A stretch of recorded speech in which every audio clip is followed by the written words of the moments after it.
चलिए आज हम सब जानेंगे फोकस दूरी और वक्रता त्रिज्या में क्या संबंध है, इसे सत्यापित करना सीखेंगे। r बराबर 2f कैसे होता है, ठीक है। क्या सीखना है, r बराबर 2f यानी बताए थे r बराबर 2f। पहले जो है कल बता रहे थे हम, ध्यान से सुनिए। r बराबर क्या बताए थे, r बराबर 2f, यस या नो। इसको हम क्या करने सीखेंगे, सत्यापित करने सीखेंगे, ठीक है। प्रूव करेंगे कि r बराबर 2f कैसे होता है। तो चलते हैं। सबसे पहले इसके लिए जो है क्वेश्चन क्या होगा, अवतल दर्पण में जो है सिद्ध कीजिए कि r बराबर क्या होता है, 2f होता है। अवतल दर्पण में, कौन दर्पण में, अवतल दर्पण में सिद्ध करना है। अवतल दर्पण में, अवतल दर्पण में सिद्ध करे कि अवतल दर्पण में सिद्ध करे कि वक्रता त्रिज्या फोकस दूरी का क्या होता है, 2 गुना होता है ना। वक्रता त्रिज्या फोकस दूरी का 2 गुना होता है। सिद्ध करे कि वक्रता त्रिज्या फोकस दूरी का जो है 2 गुना होता है, 2 गुना होता है, यही ना सिद्ध करना है। अर्थात हम कह सकते हैं कि r बराबर क्या होगा, r बराबर 2f क्या करना है, प्रूफ करना है। r बराबर क्या करना है, 2f प्रूफ करना है। जो मार्कर दे दूसरा, तो r बराबर क्या करना है, 2f सत्यापित करना है। इसके लिए हमको एक पहले फिगर चाहिए होगा। इसके लिए हमको पहले एक फिगर चाहिए होगा। फिगर दिखाई दे रहा है क्या, देखो ये कौन सा दर्पण है, अवतल दर्पण का ना बात किए हैं।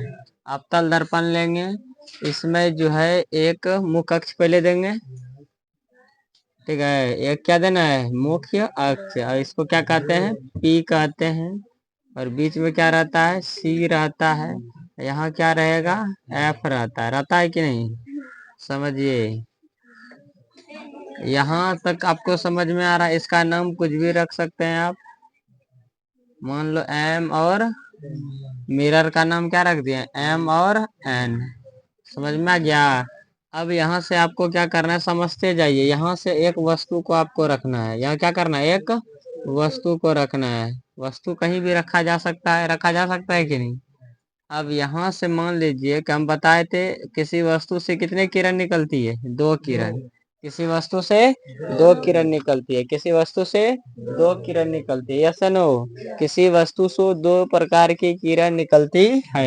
एक किरण जो है दर्पण मुख्य अक्ष के समांतर आगे की ओर जाती है, मुख्य अक्ष के समांतर आगे की ओर जाती है कि नहीं।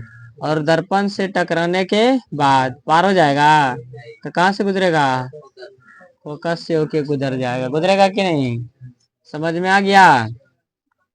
दूसरा किरण जो है यहीं से निकलती है, और जो कहाँ से गुजरती है बताओ, सी से होकर, वक्रता केंद्र से होकर गुजरती है, यस या नो।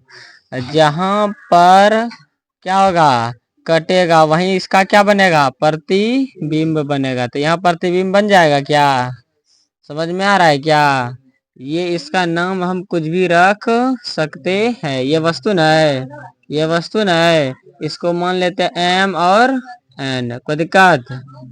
इसको क्या मान ले, बताओ, इसको हम क्या मान लें, इसको हम मान लेते हैं, समझिए, इसको इसको इसको क्या मानेंगे, इसको मान लेते हैं पी क्यू, माने है क्या, पी हो गया है, एम एन भी हो गया है, ए बी इसको बोल लेते ना, ए और बी, और इसको मान लेते हैं हम के और एल, कोई दिक्कत, समझ में आ रहा है क्या। अब आपको क्या करना है, समझिए, यहाँ से आपको इसमें क्या क्या दिखाई दे रहा है, आपको इसमें जो है समझिए, समझना है। यहाँ ये वस्तु न है, ये क्या है, वस्तु है, ये वस्तु की ऊंचाई है, ये प्रतिबिंब की ऊंचाई है कि नहीं है। तो यहाँ आपको जो है ये पिन है, पी से बी तक की दूरी को हम क्या कहेंगे, बताइए तो। पी से बी तक की दूरी का ई पी हुआ, और यहाँ से यहाँ ई बी हुआ।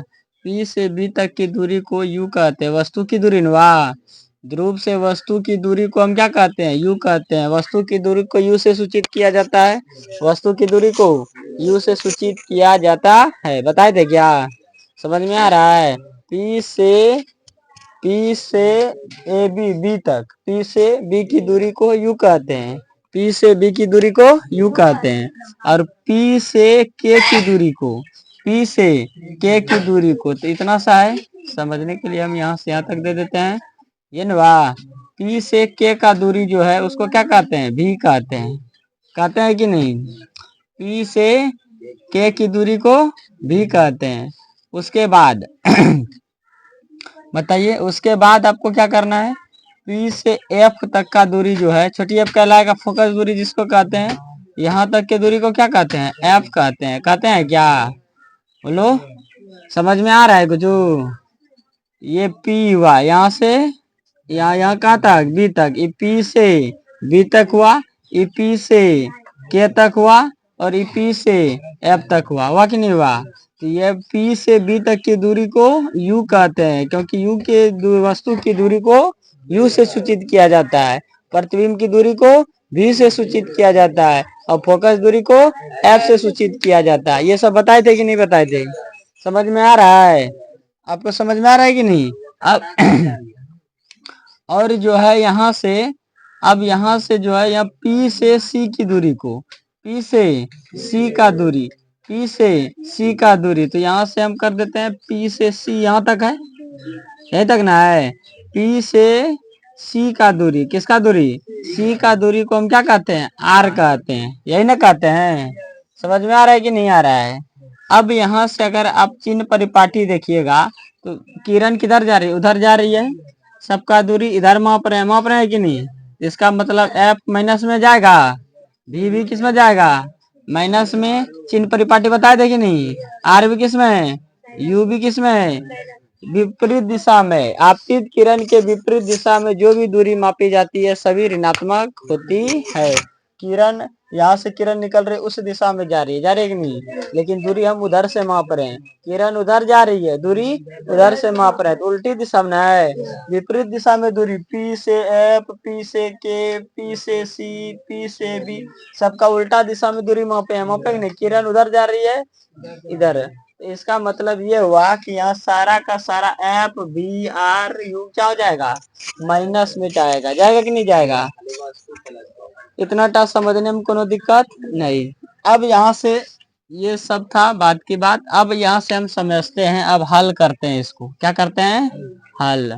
इसमें क्या क्या है, सबसे पहले हम मिरर लिए, क्या लिए, मिरर ना लिए। तो यहाँ मान लेंगे, माना कि, ध्यान से समझने का प्रयास कीजिए, माना कि एम एन एक अवतल दर्पण है, अवतल दर्पण है, अवतल दर्पण है, अवतल दर्पण है। इसका नाम ए और इसका नाम हम क्या रख दें, सी।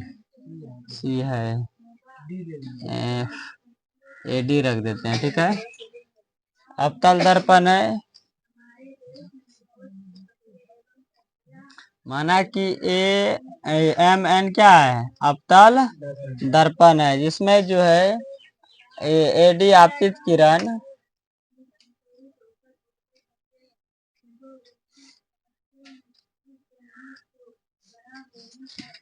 जिसमें एडी क्या है, जिसमें एडी, अगर देखिए आपको लिखने में दिक्कत हो तो हम कैसे बता देते हैं, ऐसे लिख देना है, जिसमें जो एडी क्या है, आपतित किरण है। कौन किरण है, आपतित किरण है। अगर ऐसे आपको कोनो दिक्कत हो जाएगा, आपतित, आपतित किरण है लिख देंगे, ऐसे पॉइंट में लिखिएगा तो याद रहेगा।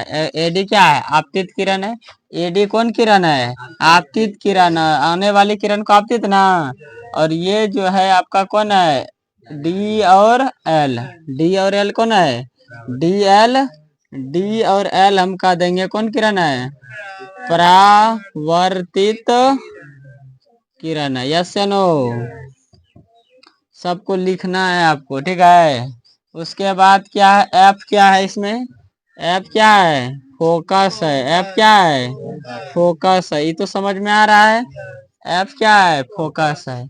या तो यहाँ लिखिए ऐसे P F, P F, P F क्या है, फोकस दूरी है कि नहीं है, पी एफ क्या है, फोकस दूरी है। पी और के क्या है, पी के बताइए, पी के आपका क्या है, पी के, पी एफ फोकस दूरी, पी से के का दूरी क्या है, प्रतिबिंब का दूरी ना, प्रतिबिंब का दूरी, प्रतिबिंब, प्रतिबिंब का दूरी है कि नहीं है।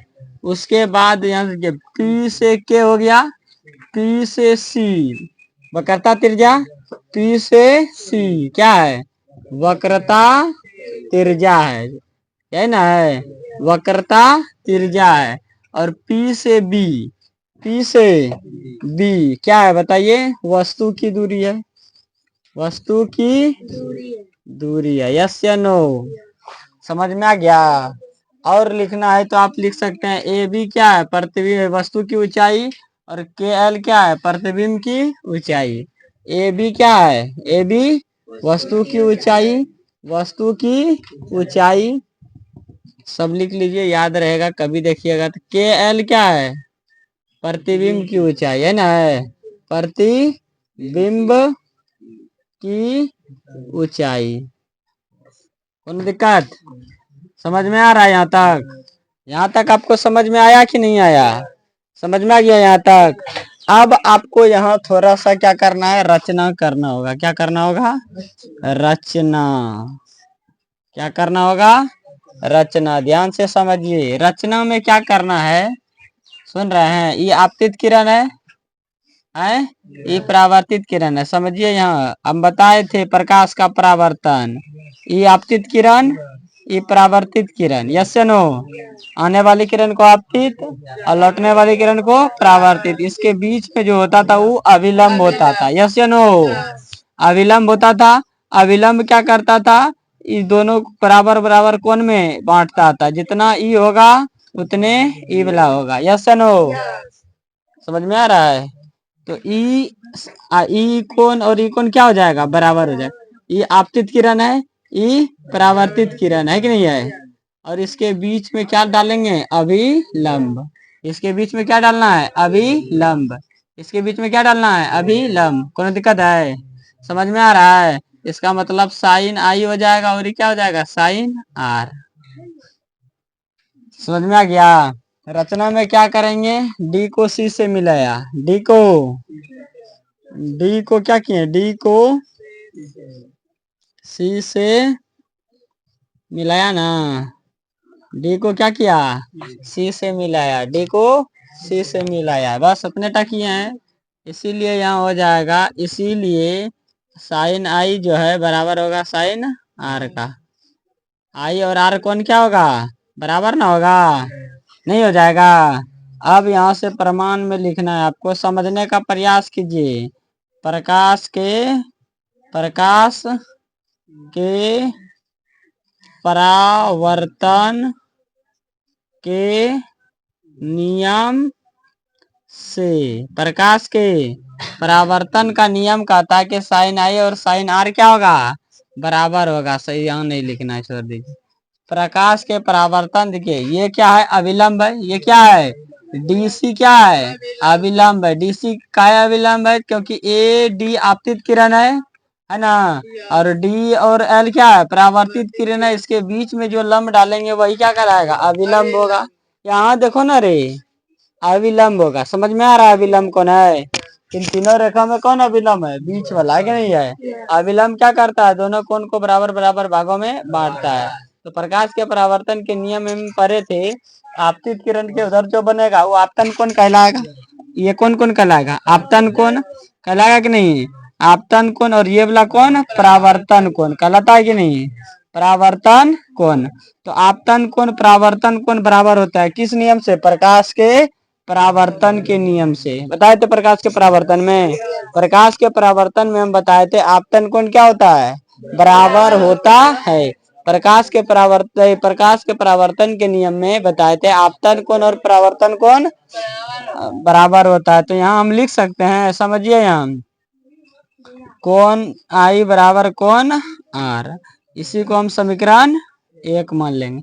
ये समझ में आया, ई वाला काहे बराबर हुआ, समझ में आया, यस या नो, समझ में आ गया। अब उसके बाद देखिए क्या करना है आपको, इसको मिटा दें। अब यहाँ से समझिए क्या करना है, समझना है। अब यहाँ से ए डी लिखा हुआ है, ए है, ये ए है ना, और ये डी है कि नहीं है, बोलो ना, ए और डी। और ये अविलंब है, ये अविलंब ना है। यहाँ सी पर मिला है कि नहीं, ये कौन बिंदु है, सी है। उसके बाद इधर गया है, ये कौन है, पी है कि नहीं है। तो हम बताए थे जब दो समांतर रेखा हो, आप पीछे वाला क्लास में जाइए, जब दो समांतर रेखा एक तिर्यक हो तो एक अंदर में कोना कोनी कोण क्या होता है, बराबर होता है, एकांतर अंतः कोण। बताए थे क्या, एकांतर अंतः कोण कहता है जब दो रेखा समांतर हो, जब दो रेखा समांतर हो तो अंदर में और एक तिर्यक और दोनों रेखा को कोई एक तीसरी रेखा क्या करती है, प्रतिच्छेदित करती है, तो अंदर का कोण क्या होता है, कोना कोनी बराबर होता है। किस नियम से, एकांतर अंतः कोण से। ये समझ में आ रहा है कि नहीं, क्योंकि अब देखिए ये दोनों समांतर है, क्योंकि मुख अक्ष के समांतर न गया है, ये दोनों तो समांतर है। इसमें तिर्यक कौन लिए, डी और सी, डी और सी। इसका मतलब ये हुआ जब डी और सी तिर्यक रेखा है, तो इसका मतलब है कोण आई जो है, कोण इसके बराबर होगा, नहीं हो जाएगा। कोण आई, इसको हम मान लेते हैं छोटी है, मान ले, क्या लिखने में दिक्कत नहीं होगा, मान ले, कोई दिक्कत है। साइन आई, कोण आई कोण एन से क्या होगा, बराबर होगा। ई कोण से जो है इस कोण, ये कोण क्या हो जाएगा, बराबर हो जाएगा, होगा कि नहीं होगा। तो हम लिख सकते हैं एकांतर अंतः कोण से, एकांतर, यहाँ लिख लेंगे कोण आई और कोण एन जो है बराबर है ना। कहाँ से है, एकांतर, एकांतर अंतः कोण से, कहाँ से, अंतः कोण से जो है इसको समीकरण मान लेना है कौन सी, 2। यहाँ तक तो दिक्कत नहीं हो रहा है क्या। अब क्या करना है, समझने का प्रयास कीजिए ओबो। अब यहाँ से क्या कर सकते हैं, अब यहाँ से हम ये कर सकते हैं, अब ये समझिए कि साइन जो है, आई जो है, आई आर से बराबर है, और यही आई एन से बराबर है कि नहीं है। इसका मतलब ये है कि एन आर से भी बराबर होगा कि नहीं होगा। यही आई एन से बराबर है, आई किससे बराबर है, एन से, और यही आई किससे बराबर है, आर से। जब आई आई बराबर है, आई एन से भी है और आई आर से भी है, तो ये दोनों भी बराबर होगा कि नहीं। बता दे, दाया दाया पक्ष बराबर हो तो बाया बाया पक्ष भी, बाया बाया पक्ष बराबर है तो दाया दाया पक्ष भी क्या होगा, बराबर होगा कि नहीं होगा। मान लीजिए ये 5 है, ये 7 है कि नहीं है, 5 है तो यो 5 होगा। साइन जब 5 है तो नीचे भी साइन आई 5 होगा। यहाँ आई 5 है तो यहाँ भी आई कितना होगा, 5 होगा। ये 5 है, तब देखो ये भी कितना हो जाएगा, 5 का, आई के बराबर ना आ रहा है, तो आर आई का मान 5 है तो ये भी कितना हो जाएगा, 5 हो जाएगा। तो ऐसे भी समझ सकते हैं। अगर नहीं समझ में आ रहा तो बाया बाया पक्ष बराबर, तो दाया दाया पक्ष भी क्या होगा, बराबर होगा। यहाँ तक आपको जब समझ में आ जाए तो एक त्रिभुज लेना है। कौन सा त्रिभुज लेना है, एक त्रिभुज लेना है। अब वह कौन सा त्रिभुज होगा, वह कौन सा त्रिभुज होगा बताइए। वह त्रिभुज आपका हो जाएगा,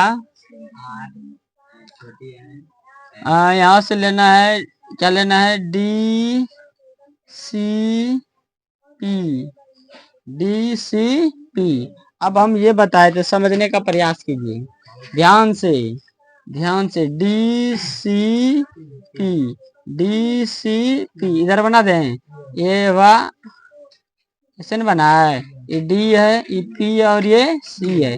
ई कोण और ई कोण बराबर है कि नहीं है ना, एन है, ये वाला कोण एन है और ये वाला कोण आर है कि नहीं है, आर बराबर है ना एन से।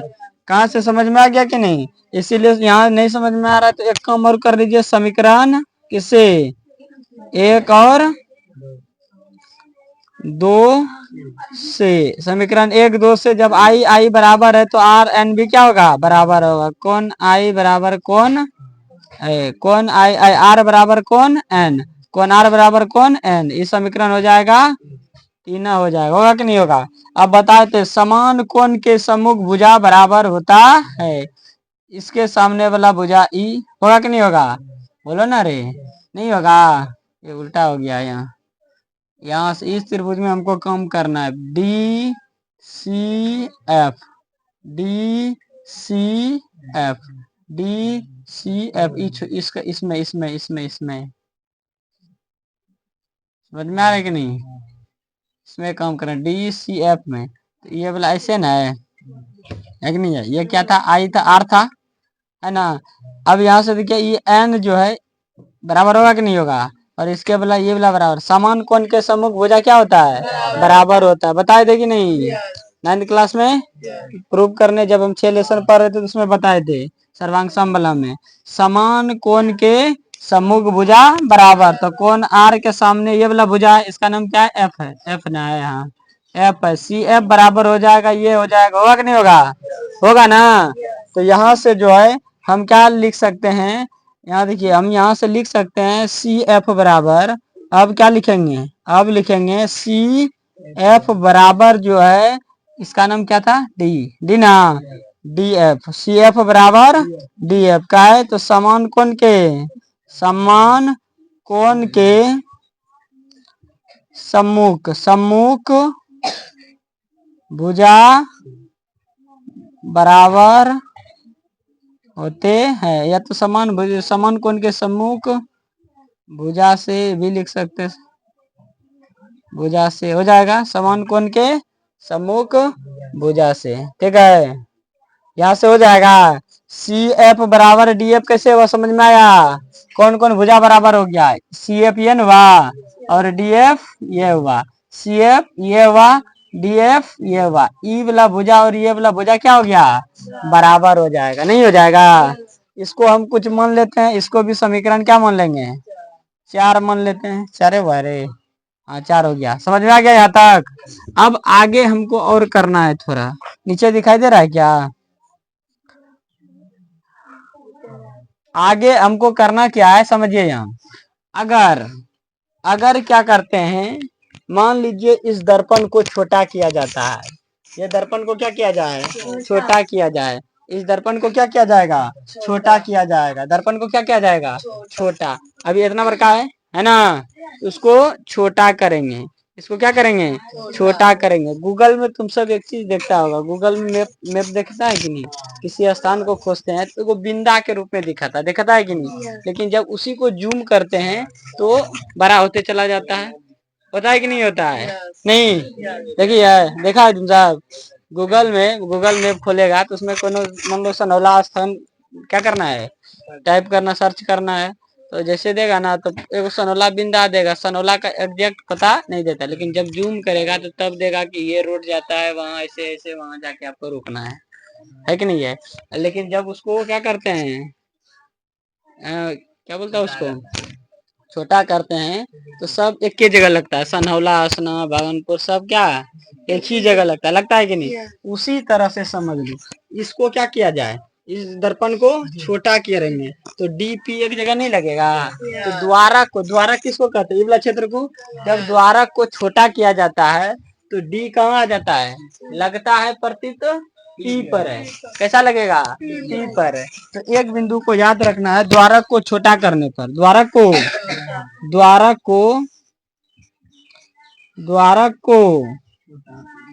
छोटा करने पर,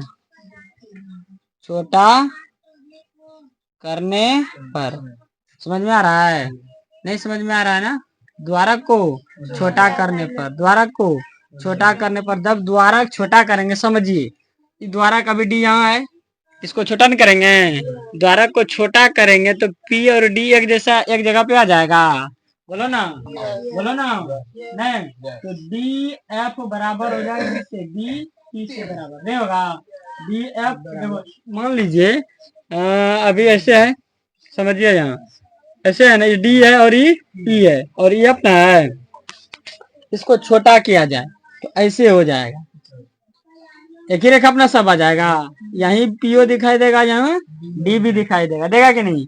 इसका मतलब ये है कि डी एफ जो है, डी एफ बराबर हो जाएगा किससे, पी एफ से। नहीं हो जाएगा, जब एक ही पर दोनों रहेगा तो दोनों बराबर नहीं होगा, नहीं होगा। अभी नहीं समझा है, डी एफ बराबर, जब मान लीजिए अभी ऐसे बन रहा है, त्रिभुज बन रहा है कि नहीं, अभी इतना दूरी है कि नहीं दोनों में, है ना। ये मान लीजिए डी है और ये क्या है, पी है। इसको छोटा करेंगे तो दोनों एक जगह नहीं आ जाएगा। जब दोनों एक जगह आएगा तो दोनों बराबर नहीं हो जाएगा।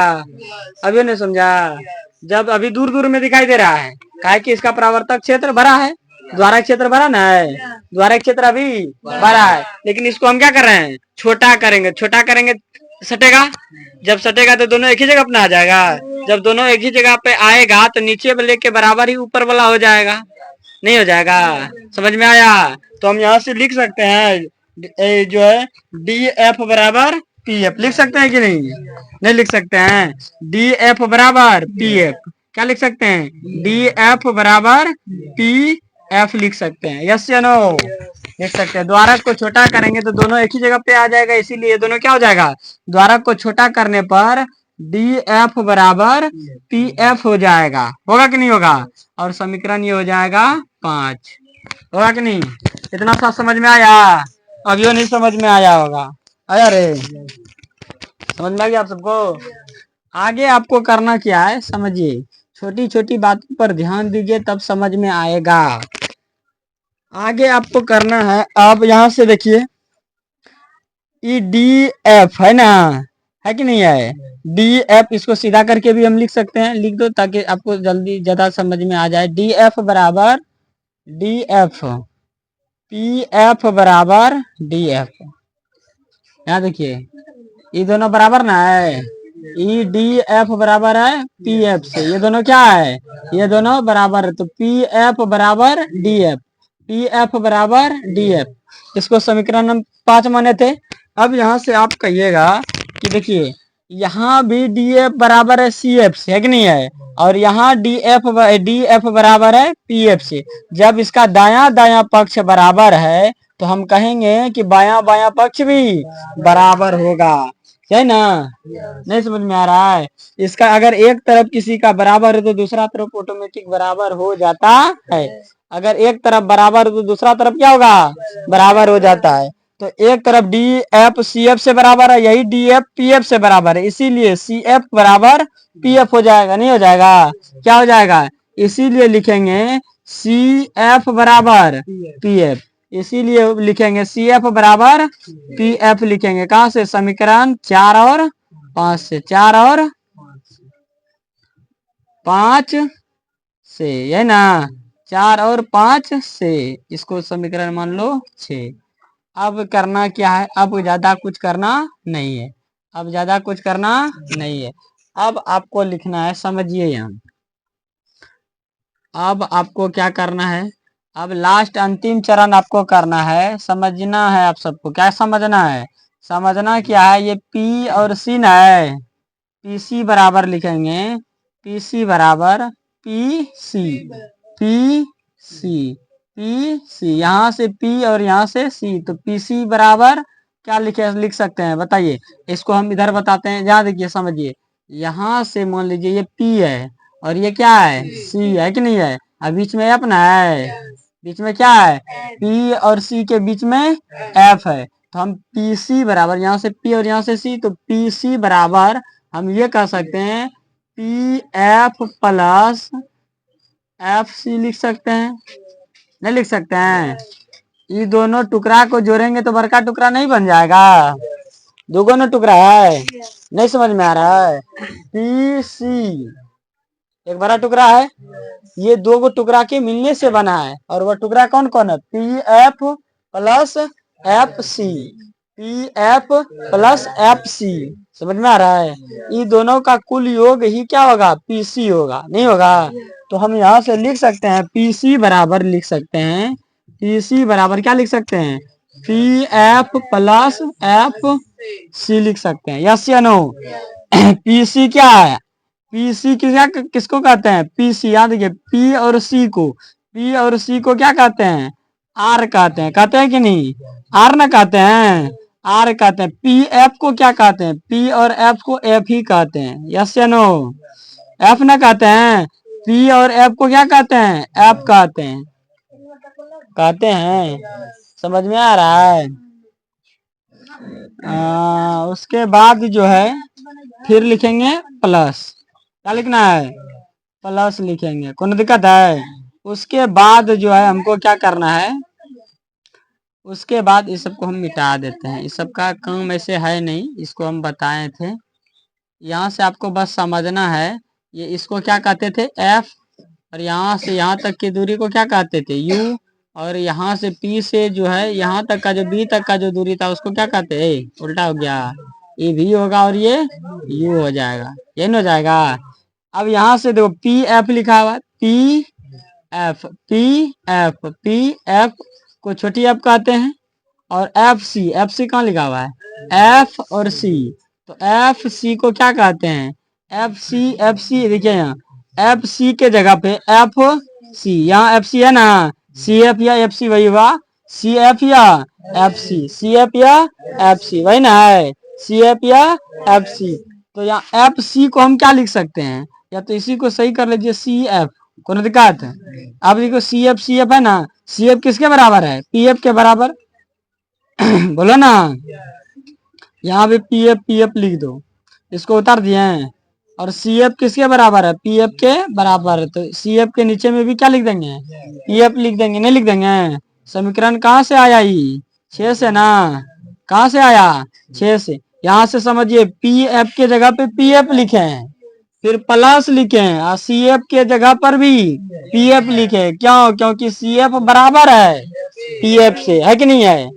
उसके बाद क्या करना है, इसको तो आर कहते हैं, एफ एफ कितना हो जाएगा, 2f हो जाएगा, एफ, तो पी एफ क्या होगा, 2pf होगा क्या, यस या नो।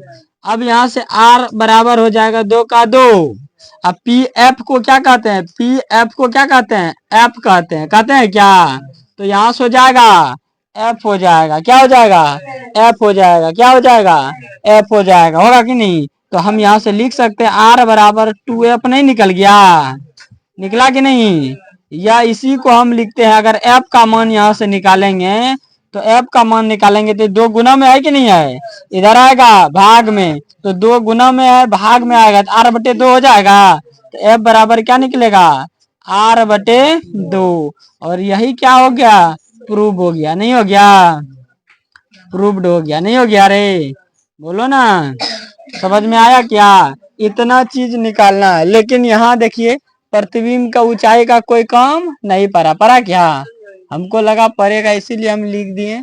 यहाँ से प्रतिबिंब का ऊंचाई सबका कोई काम नहीं था, ये भी नहीं, इसका भी काम नहीं पड़ा, इसका भी काम नहीं पड़ा, बाकी बात सबका काम पड़ा कि नहीं पड़ा, ये सबका काम पड़ा कि नहीं। तो जिसका कम पड़ा सबको उतार दिए। उसके बाद क्या किए, डी को सी से मिलाया, डी को क्या किए, डी को सी से मिला दिए, एक बार समझ लीजिए फिर से। उसके बाद प्रकाश के परावर्तन का नियम से कहता है कि आई और आर क्या होगा, बराबर होगा। डी को सी से मिलाएं तो ये आपतित किरण, ये परावर्तित किरण है, इसके बीच में अविलंब होगा। अविलंब के दोनों तरफ बनने वाला कोण बराबर होता है किस नियम से? प्रकाश के परावर्तन से। प्रकाश के परावर्तन से आई और आर क्या होगा? बराबर हो जाएगा। तो आई आर बराबर कर दिया प्रकाश के परावर्तन से। समीकरण 1 कुछ है नहीं, एकदम हल्का है, ध्यान से सुनिए और बहुत ही इंपॉर्टेंट है। समझ में आ रहा है कि नहीं है? बहुत ही इंपॉर्टेंट क्वेश्चन है ये। उसके बाद यहाँ से आई और एन बराबर हो जाएगा। आई और एन बराबर होगा। ई कोण का नाम क्या रख दिया? एन। आई कोण एन के क्या है? बराबर है। क्यों है? एकांतर अंतः कोण से। हम बताएं कि ये जो ये मुख अक्ष है, इसी के समांतर आपतित किरण आती है, तो ये दोनों समांतर रेखा हो गया कि नहीं? ये वाला रेखा एडी रेखा और बीपी रेखा जो है क्या समांतर रेखा है। और तिर्यक हम इसमें मान लिए हैं डी ई को, डी सी को ना। जब तिर्यक डी सी को माने तो आई और एन क्या होगा? बराबर हो जाएगा। तो एकांतर अंतः कोण से ये बराबर हो जाएगा कि नहीं हो जाएगा? अब देखिए यहाँ आई आई बराबर है, तो समीकरण 1 दूसरे जो आर एन भी क्या हो जाएगा? बराबर हो जाएगा।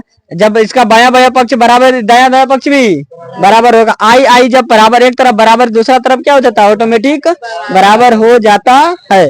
तो यहाँ से ये निकल जाएगा, निकलेगा कि नहीं निकलेगा? उसके बाद बताएं कि अगर यहाँ समझिए आर और एन देखिए एक ही त्रिभुज में आ रहा है। आर और एन, ये आर हुआ और ये एन हुआ, इसी त्रिभुज में आ रहा है कि नहीं आ रहा है? आ रहा है क्या? तो हम बताएं जब एक ही त्रिभुज की दो कोण बराबर हो तो उसका सामने का भुजा क्या होता है? बराबर होता है। जब एक ही त्रिभुज के दो कोण क्या हो? बराबर हो तो सामने का भुजा बराबर होता है। यहाँ से कह सकते हैं समान कोण के सम्मुख भुजा बराबर होती है। तो समान कोण है, ये दोनों कोण समान ना है, इसके सामने का भुजा इटो है और इसके सामने का भुजा इटो, ये दोनों भुजा क्या होगा? बराबर होगा क्या? बराबर हो जाएगा। तो हम क्या लिख देंगे? यहाँ देखिए सी एफ बराबर डी एफ, ये लिखे हैं सी एफ बराबर डी एफ, समान कोण के सम्मुख भुजा बराबर होती है। उसके बाद बताए द्वारक को क्या करना है? छोटा करना है। क्या करना है? द्वारक को छोटा करना है। द्वारक को छोटा किए, द्वारक को क्या किए? छोटा किए। तो डी की कहाँ प्रतीत हुआ? पी पर, इसीलिए पी एफ और डी एफ क्या होगा? बराबर हो जाएगा।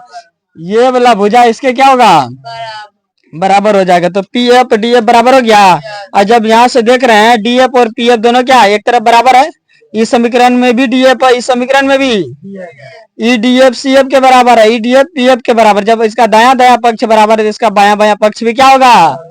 बराबर होगा। किससे? 4 और 5 से। तो सी एफ बराबर पी एफ हो जाएगा। सी एफ बराबर पी एफ, समीकरण कहाँ से? 4 और 5 से हो जाएगा। अब कुछ नहीं करना है, अब दर्पण में आ जाना है। कहाँ आ जाना है? हमको सत्यापित क्या करना है? सिद्ध करने क्या कहा है? पी आर जो है पी सी बराबर है किसके? पी एफ और एफ सी के, पी एफ और एफ सी के, पी एफ और एफ सी के। तो हम यहाँ लिखेंगे पी सी बराबर, लिखे क्या? P F plus F C, ये दोनों टुकड़ा को जोड़ देंगे तो पूरा पुर जाएगा। पुरेगा कि नहीं? यही ना किया है यहाँ। अब उसके बाद पी एफ के पी एफ लिख दिए, सी एफ के जगह भी पी एफ लिख दिया, क्योंकि यहाँ पी एफ बराबर है सी एफ से, तो सी एफ के जगह पे पी एफ लिख सकते हैं।